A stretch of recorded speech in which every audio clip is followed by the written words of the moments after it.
right, today we're going to go through how to adjust the valve clearance on a 420 BU burnisher.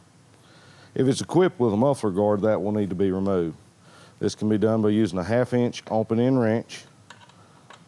Loosen the mounting bolts located on either side of the spindle assembly.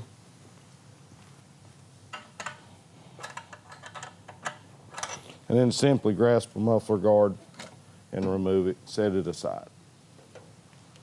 This adjustment has to be made while the engine is cool or at room temperature. Never make these adjustments while the engine is hot. First thing you would like to do is, after you have the machine in the rock back position, it's a good idea to rotate the unit so that the head assembly is sitting level or parallel to the floor.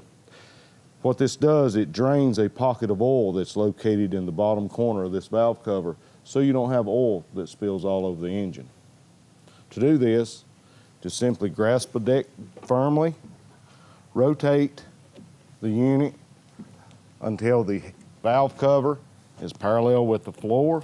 This allows the oil to drain from that pocket. After a few seconds, resume the rock back position and carefully remove the valve cover.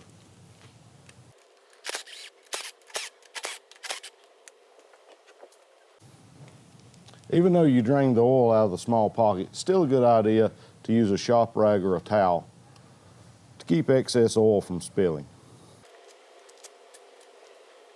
Before you try to remove the valve cover, if it seems stuck, take the handle of a screwdriver, tap on the side to help break it loose. Then simply remove the valve cover. Sometimes the gasket will stick, sometimes it won't. Generally, if you'll tap on the cover very lightly, the gasket will remain in place and will not have to be changed.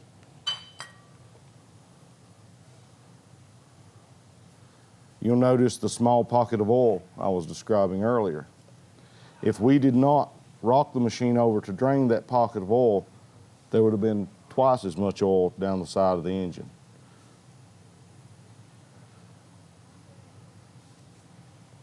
Next, we need to remove the spark plug boot and spark plug. This is done with a 13/16 spark plug socket.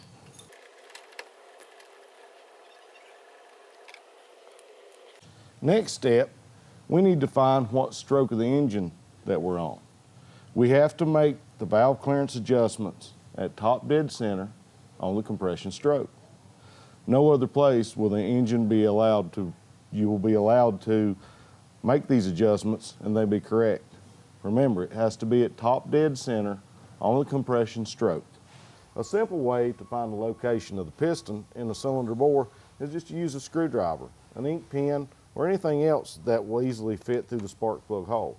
Once the spark plug is removed, just lightly set the tool of choice into position. Simply grasp the pad holder assembly and rotate it clockwise from the operator position, since this is the manner in which the engine operates.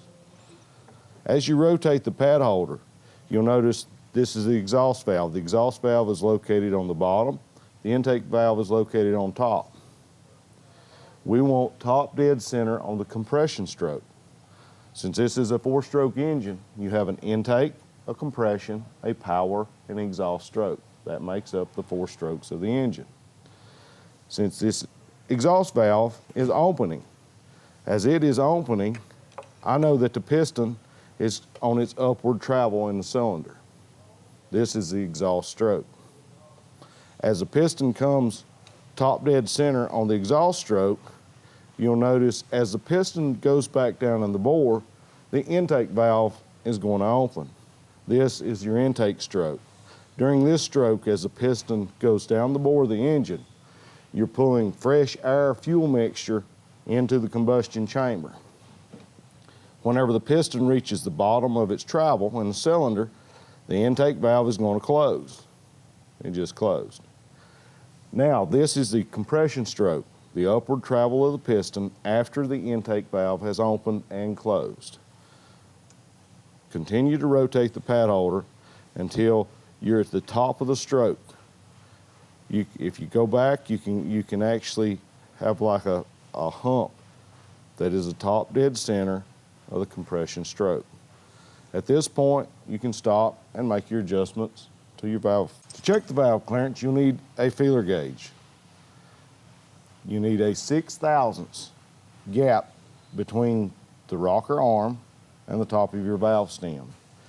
To check this gap, apply minimal pressure on the push rod area of the rocker arm, making sure that the valve rocker is not binding in any way. With slight pressure, you want to slide the feeler gauge in between just so you have just moderate tension on the feeler gauge. If the tension is not correct, or you cannot get the feeler gauge in, such as this would be too tight. Since the 6/1000 feeler gauge won't even go in, we know that the valve clearance is too tight. To make the adjustment, use 10mm inches, two 10mm inches. You'll notice a bolt and a nut. By turning the bolt after the nut is loose, the eccentric cylinder located in the center of your rocker arm actually raises and lowers your adjustment. We're going to loosen the nut. You'll notice if I rotate the bolt, you have index marks as well. But you'll notice the valve clearance open and closing.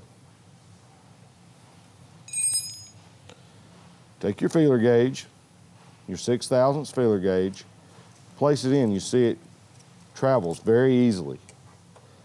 Rotate the bolt until you feel a slight resistance. Hold the 10mm bolt in place, making sure that it does not move, and snug the lock nut in place so that you still have the same moderate tension. To check the clearance, I use a 3-gauge method. I have a 5, a 6, and a 7/1000 feeler gauge. I want the 5 to pass through easily without any resistance. The 6 should have slight pressure, slight resistance on the 6. The 7 should not even want to go in at all. You may have to do this a couple times to achieve proper clearance.